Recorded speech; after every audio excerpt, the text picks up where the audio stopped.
గోపి గారు చెప్పండి, మీరు కూడా విజయవాడలోనే నివసిస్తుంటారు కదా, ఈ జగన్ గారు వెళ్ళి వారికి స్వాతంత్రం చేకూర్చడానికి ప్రయత్నం చేశారు తప్ప ప్రభుత్వం వైపు నుంచి చంద్రబాబు గారిని, లోకేష్ గారిని వీళ్ళు ఎవరిని గెలిచినా పని జరగలేదని ఇప్పుడు చివరికి వాళ్ళ మీదే, ఎంపీ మీద, వీళ్ళందరి మీద జగన్ గారు ఆరోపణలు చేయటం ఇవన్నీ ఏ రకంగా ఉన్నాయి?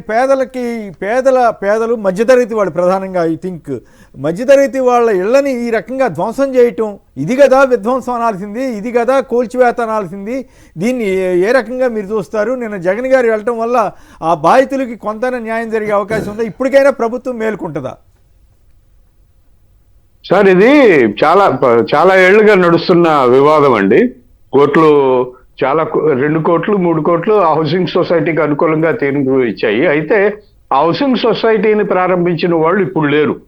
ఇప్పుడు దాన్ని నిర్వహిస్తున్న వ్యక్తి ఏంటంటే తాజాగా జనసేన చెందిన కార్పొరేటర్ సోదరుడు. అంటే అతను వైసీపీలో గెలిచి కూటమి వచ్చాక జనసేనలోకి వెళ్ళిపోయాడు.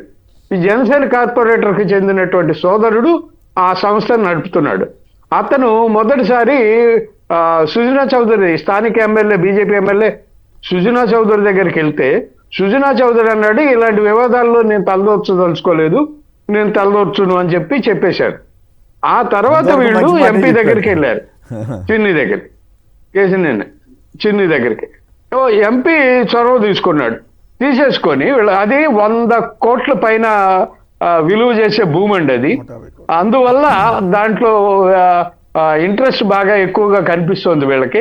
అందుకే సుప్రీంకోర్టులో హీరింగ్ జరుగుతూ ఉండగానే కింది కోర్టు ఇచ్చిన తీర్పును పట్టుకొని పోలీసులు, రెవెన్యూ వాళ్ళని వెంట పెట్టుకొని వెళ్ళిపోయి కూర్చు చేశారండి. ఎంత అన్యాయం అంటే ఈ 42 మంది కూడా చాలా చిన్న వాళ్ళండి. బ్యాంకుల్లో అప్పులు చేసో లేకపోతే దాచుకున్న సొమ్ముతోటో కట్టుకున్న ఇళ్ళయి వాటిని దుర్మార్గంగా కూల్చిపడేసి ఆ కుటుంబాలను వీధులు పడేయడం అనేది బహుశా నేను ఇప్పుడు ఏ ప్రభుత్వం ఇట్లాంటి పనులు చేయలేదు. ఒకవేళ ఇల్లు కూల్చదలిస్తే వాళ్ళకి ప్రత్యామ్నాయంగా ఏర్పాట్లు చేసి ఆ తర్వాత వాళ్ళని ఖాళీ చేయించి అప్పుడు కూల్చే పరిస్థితి చూశాం. కానీ వాళ్ళు నివాసం ఉండగానే వాళ్ళ సామాన్లు కూడా తెచ్చుకునే అవకాశం ఇవ్వకుండా కూల్చి పడేశారు. మొత్తం 2 అంతస్తుల భవనాలు, అంతస్తు భవనాలు, సింగిల్ భవనాలు, కొన్ని రేకుల షెడ్లు ఇవన్నీ ఉన్నాయి. ఇది చాలా దుర్మార్గం అయింది. ఆ రోజు నుంచి వాళ్ళందరూ గోపి గారు మాది మంచి ప్రభుత్వం అంటే ఇట్లా చేస్తుంది అనుకోవాలన్నమాట. మంచి ప్రభుత్వం అంటే సంపద సృష్టి అండి. 42 ఇళ్ళు కూల్చేయడం అనేది ఒక సంపద సృష్టిగా మనం భావించాలి, అర్థం చేసుకోవాలి. ఎంతో అప్పులు చేసి వాళ్ళు కట్టుకున్న ఇళ్లను అలా నిర్దాక్షిణ్యంగా కూల్చిపడేసి వాళ్ళ ఇళ్లలో సామాన్లు కూడా తెచ్చుకునే అవకాశం ఇవ్వకుండా, ఆ సమయం కూడా ఇవ్వకుండా, ఎందుకంటే ఒకవేళ ఎక్కువ లేట్ చేస్తే ఈలోపు సుప్రీంకోర్టు నుంచి తీర్పు వస్తుందేమో అని భయంతో కంగారుగా ఆ రోజు చేసేసారండి. దీనికి బాధ్యులైనటువంటి వాళ్ళందరినీ సుజనా చౌదరి గారు డిమాండ్ చేసినట్టుగానే దీనికి బాధ్యులైన వాళ్ళందరిపైన కూడా చర్యలు తీసుకోవాల్సిన అవసరం ఉంది. రెవెన్యూ అధికారులు, ఎంఆర్ఓకి ఏం పని అండి? కోర్టులో వివాదంలో ఉన్న స్థలంలోకి ఎంఆర్ఓ ఎందుకు వెళ్ళాడు? సిఐ ఎందుకు వెళ్ళాడు? పోలీసులంతా ఎందుకు ఏం చేస్తున్నారు అక్కడ? మున్సిపల్ కార్పొరేషన్ సిబ్బంది ఎందుకు వెళ్ళారు? వీళ్ళందరినీ ఎంటబెట్టుకొని ఈ జనసేన కార్పొరేటర్ సోదరుడు దగ్గరుండి మరి ఇళ్ళన్నీ కూల్చేశాడు. దానికి స్థానిక ఎంపీ మద్దతు ఉందని కూడా విజయవాడలో పుకార్లు ఉన్నాయి. కాబట్టి దీనికి సంబంధించి పూర్తిగా చర్యలు తీసుకోవాల్సిన అవసరం ఉంది. జగన్మోహన్ రెడ్డి గారు డిమాండ్ చేసినట్టుగానే బాధితులకు న్యాయం చేయాలి, వాళ్ళకి ఇళ్ళు ఇవ్వాలి, వాళ్ళు ఇళ్ళు కట్టించి ఇవ్వాలి. అంతవరకు అయితే వాస్తవం. ఇంకా వాళ్ళు కట్టుకోలేరండి, కట్టిన ఇళ్ళే కూల్చేశారు. అప్పులు ఉంటాయి. అవును, లక్షల అప్పు చేసి ఇల్లు కట్టుకుంటే ఇల్లు కూల్చేస్తే, ప్రభుత్వమే కూల్చేస్తే వాళ్ళకి ఏదైనా ఆల్టర్నేటివ్ నిజంగా సుప్రీంకోర్టు వాళ్ళు చెబుతున్నారు, సుప్రీంకోర్టు ఆర్డర్ కనుక మాకు అనుకూలంగా వ్యతిరేకంగా వస్తే మేమే తప్పుకుంటామని చెప్పినా కూడా ఇంత దారుణంగా చేయటం అనేది బహుశా ఇది మానవత్వం ఉన్న వాళ్ళు ఎవరు చేయకూడదేమో. వెంకటరెడ్డి గారు అంటే రెడ్ బుక్ కింద మీరు మంచి ప్రభుత్వం అన్నారు కదా, రెడ్ బుక్ ప్రభుత్వం అంటే ఎట్లానే ఉంటుంది అనేది వాళ్ళు మరోసారి నిరూపించారు. అంతే. మీరు అధికారులకు, పోలీసులకి స్వేచ్ఛ ఇచ్చేసానన్నారు చంద్రబాబు గారు. దీంట్లో బహుశా మీకు వీళ్ళ అధికారంలో రాగానే ప్రమాణ స్వీకారం చేయకముందే వైఎస్ఆర్సీపీ వాళ్ళ మీద దాడులు, అనేక ఆఫీసులను ధ్వంసం చేయటం, అనేక ప్రైవేట్ ఆస్తులు వైఎస్ఆర్ కాంగ్రెస్ పార్టీ వాళ్ళ ఇళ్ళ మీదకి వెళ్ళటం, ధ్వంసం చేయటం, ఇవన్నీ మనం చూసాం కదా. సో ఇప్పుడు కూడా దీనిలో భాగమే ఇది. ఎందుకంటే ఆ స్థలం మీద తెలుగుదేశం వాళ్ళ కన్నుబడింది. కరకట్ట నుంచి ఆదేశాల మేరకు లోకల్ ఎంపీ గారి డైరెక్షన్లో 2 ఎకరాలకు పైగా ఉన్నటువంటి ఆ మొత్తం ఆ ల్యాండ్కి 150 కోట్ల రూపాయలు విలువైనది. దాన్ని చేయాలంటే ఏం చేయాలి? సో ఇట్లా అడ్డగోలుగా కూల్చేయాలి. ఎక్కడైనా ఒకవేళ సుప్రీంకోర్టు కానీ ఏమైనా ఇచ్చి చేయమంటే దానికి ఒక టైం పీరియడ్ ఉంటుంది, వాళ్ళకు నోటీసులు ఇస్తారు. అంతకుముందు మీరు ఇప్పటంలో ఉంది 2 సార్లు ఏది గోడ రోడ్డు వైండింగ్ చేసేటప్పుడు రోడ్డు వెడల్పు చేస్తున్నారు కాబట్టి దానికి గోడ పోతున్నాయి, ఎవరైతే గోడలో పోతున్నాయో వాళ్ళకి 2 సార్లు నోటీసులు ఇచ్చి మీరు పలానా టైంలో మీరన్నా తొలగించుకోండి, లేదంటే మేమన్నా తొలగిస్తాం అని టైం ఇచ్చి చేశారు. కానీ ఇక్కడ ఎంత దారుణం చూడండి, 42 కుటుంబాలు వాళ్ళ ఇళ్లలోనే ఉన్నారు, సామాన్లు కూడా తీసుకోవాలా, ఎంత బిల్డింగ్లు కనపడతా ఉన్నాయి, ఎలా అడ్డగోలుగా కూల్చేశారో చూడండి. అంటే దీని ద్వారా ఇట్లా ఈ కూల్చివేతల ద్వారా కూడా సంపాదించుకోవాలి, దాని మీద కన్నుబడింది 150 కోట్ల రూపాయల ఆస్తి మీద.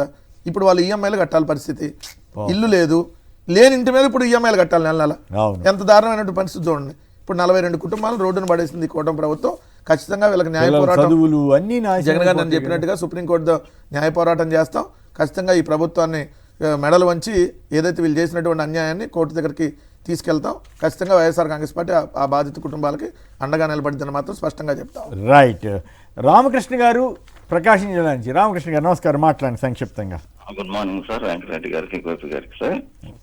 సార్ భవానీపురం విషయంలో సార్, గతంలో భవానీపురం సార్ మీకు కూడా కలిశాను, స్కూల్ విషయం, పిఆర్ఎస్ స్కూల్ విషయము. ఓకే. సుజనా చౌదరి గారు కూడా ఏమి కాదు సార్, మధ్యతరగతికి ఎడ్యుకేషన్ మీద పూర్తి వ్యతిరేకం వాళ్ళు, మధ్యతరగతి పీపుల్స్ మీద కానీ ఎవరి మీద అయినా. ఓకే. వాళ్ళు ఇంకా ఎదురు చూసేదే కానీ సార్, ఎక్కడ మధ్యతరగతి నోట్ లేని వాళ్ళు ఉంటారని పడగొట్టేదే కానీ సార్ ఈ government. Okay right. Sujana Chowdary గారి వరకు అయితే తప్పు చేసినట్టుగా చెప్పట్లేదు. ఇందాక మన గోపి గారు చెప్పినట్లుగా ఆయన కూడా ఇటువంటి విషయాల్లో నేను జోక్యం చేసుకుని అన్నాడనే చెప్తున్నాను. ఎమ్మెల్యే జోక్యం చేసుకొని అంటే కాదు కదా, ఎమ్మెల్యేనే కదా అక్కడ అండగా ప్రజలు కాదు, వీళ్ళకి వ్యతిరేకంగా వెళ్ళననేది అన్నాడు. ఇప్పుడు ఎమ్మెల్యే అక్కడ ఎమ్మెల్యే వద్దంటే ఆపుతారు కదా, అది అధికారులు అక్కడ ఎమ్మెల్యే లేదు అట్లా చేయొద్దు, 42 కుటుంబాలకి వేరే చోట మనం అకామిడేట్ చేసి నాకు ఇద్దాము అని అంటే ఆగుతారు కదా. అవును, మరి ఎమ్మెల్యే పట్టించుకోలేదని కదా, దానికి కూడా అర్థం. కరెక్ట్, అది కూడా ఒక పాయింట్, విమర్శకు ఆస్కారం ఇచ్చేటువంటి అవకాశం. సుధాకర్ రెడ్డి గారు కాణిపాకం. సుధాకర్ రెడ్డి గారు నమస్కారం.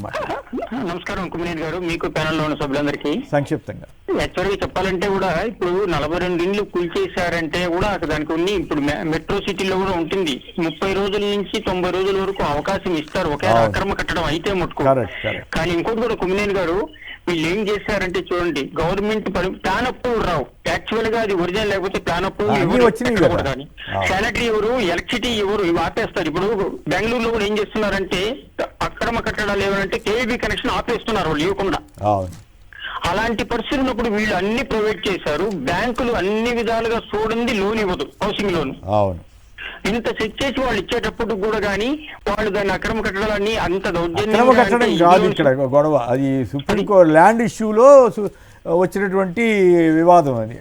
అది దానికి వీళ్ళకి అనుకూలంగా మొత్తం వ్యవస్థలన్నీ నిర్ణయాలు తీసుకున్నాయి, కొనుక్కొని కట్టుకున్నది కదా, కొనుక్కొని కట్టుకున్నది పాపం. రైట్. భవానీపురం నుంచి ఒకరు ఎవరు? హలో, నరసింహారెడ్డి గారు నమస్కారం, మాట్లాడండి. నమస్కారం సార్, వెంకటరెడ్డి గారికి, ఆ సార్కి, జర్నలిస్ట్ అందరికీ నమస్కారాలు. ఈ భవానీపురంలో 1983 నుంచి అదొక కేసు ఉంది. ఆ కేసు ఉన్నప్పుడు కోర్టులో గాని ఎక్కడ కూడా బయటికి రాకుండా కావాలని అది ఫేక్ డాక్యుమెంట్ సృష్టించి, నేనున్న ఏరియాలో మేము తిరుగుతుంటాం జనరల్ గా, ఎవరైనా ఒక డాక్యుమెంట్ కొనాలంటే ఒక బోర్డు ఉంటుంది గవర్నమెంట్, ఇది పెండింగ్ లో ఉందని. అలాంటిది కూడా లేకుండా రకరకాల కొనుక్కున్నారు అందరు మధ్యతరగతి కుటుంబాలు. కానీ అందరు ముఠా పని కూలీ నాలు చేసుకొని రకరకాలుగా అలాంటి ప్లాట్లు కొనుక్కున్నారు. సుప్రీంకోర్టు గాని మొన్న షే ఇచ్చేది 1 గంటలో వస్తుందనగా ఉదయం పూట 6 గంటల్లో 7 గంటల లోపు మొత్తం కూల్చిపడేశారు. అన్యాయం అనిపిస్తుంది కదా. కనీసం చంద్రబాబు నాయుడు మధ్యతరగతి కుటుంబాలంటే తీవ్రం వ్యతిరేకం బాగా. మేము మాకు తెలిసిన అనుభవంలో 24 సంవత్సరాలు నేను చూస్తున్నాను, ప్రతి రాజకీయ నాయకులు గమనిస్తున్నాను. ఇలాంటి సీఎం ఉండటంలో మధ్యతరగతి కుటుంబాలు బతకటం రాష్ట్రంలో చాలా కష్టం. మీరు కూడా ఆలోచన చేయాలి, ఇలాంటి వాళ్ళకి ప్రజలు కూడా గమనించాలి. ఓకే.